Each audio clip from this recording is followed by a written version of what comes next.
Good morning, everyone. Welcome back. I'm sorry you had to see my face so big. At least if it's small up here, it's not that bad. As the Jewish representative to the Western Conservative Summit, just kidding, I found out the governor's Jewish just now when you did. But as a Jewish conservative, I thought that I would talk about the part of the Bible that we share. Amidst the famous story of the Exodus, there is a very puzzling and often overlooked episode. At one point, Moses asks Pharaoh to let the Israelites go to the wilderness for 3 days to worship God. 3 days. This is a strange request, especially for us, the readers, who know that the plan is no temporary prayer retreat. Is Moses lying to Pharaoh? If he is lying, it isn't a very good ruse, since later on in the story, Pharaoh, apparently wise to Moses' tricks, says he'll let them go if they leave the women and children behind, thereby ensuring the men's return. And even then, what is Pharaoh worried about? We who have read the book, we know that when the Israelites really do leave, they only manage to escape the pursuing Egyptian army thanks to the unexpected miracle that splits the sea. Without that unexpected miracle, Pharaoh's army could have easily retrieved the escaping slaves. So why not let the Israelites, men, women, and children, go for 3 days? Even if Moses is trying to trick Pharaoh, make a break for it, where are they going to go? I think the answer is that Moses and Pharaoh both knew what it meant. They shared an understanding of what it would mean to grant that request. To allow the Israelites to go worship their God, to exercise religious freedom, even in this small way, would be to recognize an authority beyond Pharaoh's own.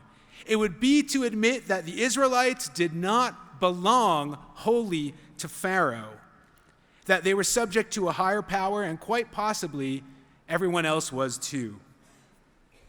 In America, we rightly refer to religious freedom as the first freedom. In a very literal sense, religious freedom is the first freedom in our Bill of Rights. And for Americans in particular, as you know, religious freedom matters critically because it is part of the story of our nation. Every school child knows the early settlers who came here in search of religious freedom. But there's a deeper sense in which religious freedom is the first freedom.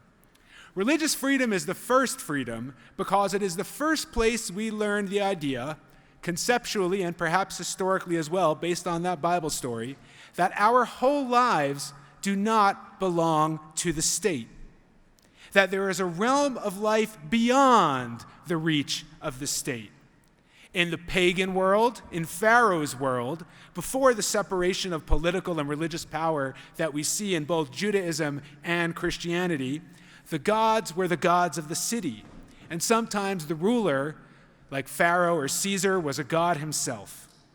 The state claimed the whole individual for itself, not just the power of life and death, but also the entirety of a person's allegiance, the entirety of a person's being. But then the transcendent state was replaced by a transcendent God who declared that there was an authority outside and above the state, and that man's ultimate fulfillment was not in the city, but in the city of God. This is why we render unto Caesar the things that are Caesar's, but we render unto God the things that are God's. The coins in that story, the taxes in question, belong to Caesar because with his face imprinted on the metal that makes the coins bear Caesar's image and belong to him.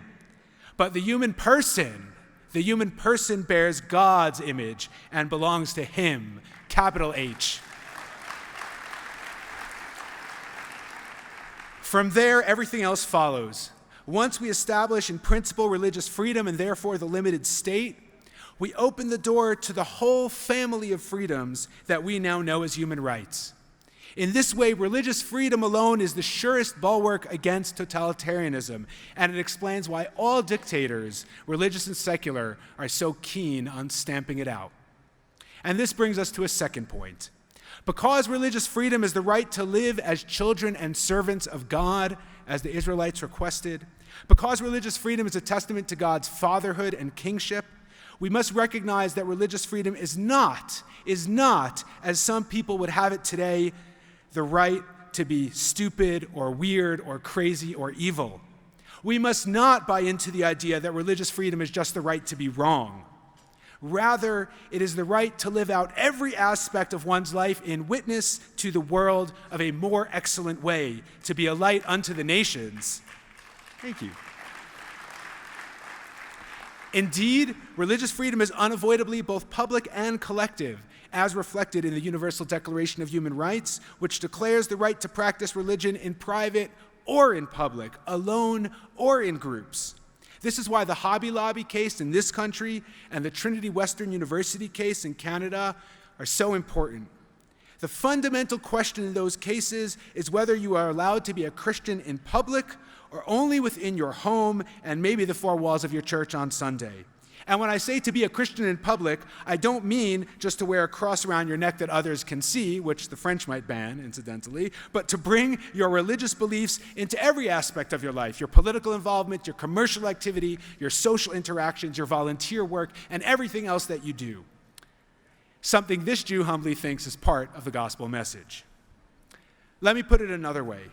Freedom of religion is not the freedom to live how you want, but the freedom to live how you must, to live as you are obligated to live and have no choice but to live on account of the divine command to which you are responding. Freedom of conscience is similar. Freedom of conscience is not protected because our personal preferences are so important, but because to follow one's conscience in the truest sense is, again, to respond to an imperative that one has no option but to obey. If I cannot work on the Sabbath as a Jew, it's not because I like having a day off, but because I know that God has commanded me to rest, and the law must respect that. Some people today want you to believe that religious freedom is an excuse for discrimination, but they have it backwards. It reminds me of my time on the U.S. Commission for International Religious Freedom. During those years, I traveled to a very diverse group of countries: Nigeria, Azerbaijan, Vietnam, Indonesia, Malaysia, Uzbekistan, and Pakistan. But despite the great differences between those countries, there was a common theme in our conversations with government officials across continents and cultures. And that theme was the need for restrictions, or what I would call oppression, in the name of stability and security. They think, or at least they say, that religious freedom threatens the unity and harmony of their society. If you let people do what they want, who knows what will happen? But again, they have it backwards. Denying people religious freedom creates the very resentment and resistance that those governments want to avoid. For the most part, people just want to be left alone. A free people is a happy people, and quite likely a people far more dedicated to the well-being of its country than its oppressed counterparts are to theirs. Freedom is the solution, not the problem.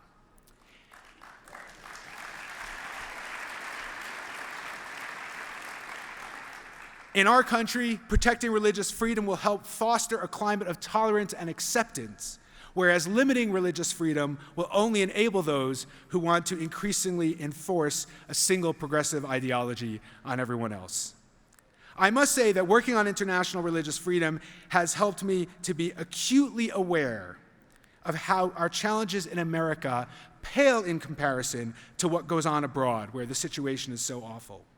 So one important lesson from the contrast between religious freedom in America and religious freedom abroad is that we should appreciate what we have and be mindful not to get carried away in our rhetoric about our problems here. But the most important lesson from the contrast between conditions at home and abroad is not what you think.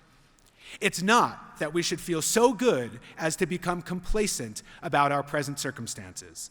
On the contrary, the painful international scene should be an ever-present reminder of how rare, how precious, and how vulnerable religious freedom is, and how vigilant and vigorous we must be in defending it. The good fortune we have here in America The good fortune we have here in America is unprecedented in world history. Yet we're not inherently better or more deserving of religious freedom than anyone else in the world. And we should not take our good fortune for granted. Rather, all of us here together today, must work hard to preserve the political, legal, and especially cultural conditions that make religious freedom possible.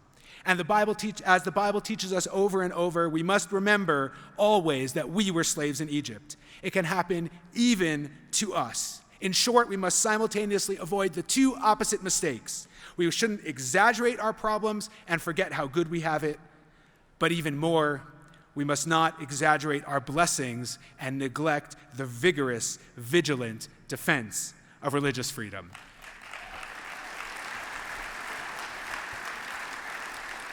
Thank you, President Sweeting, Jeff Hunt, everyone at CCU and the Centennial Institute. Thanks to all of you. God bless you. God bless America. Thank you.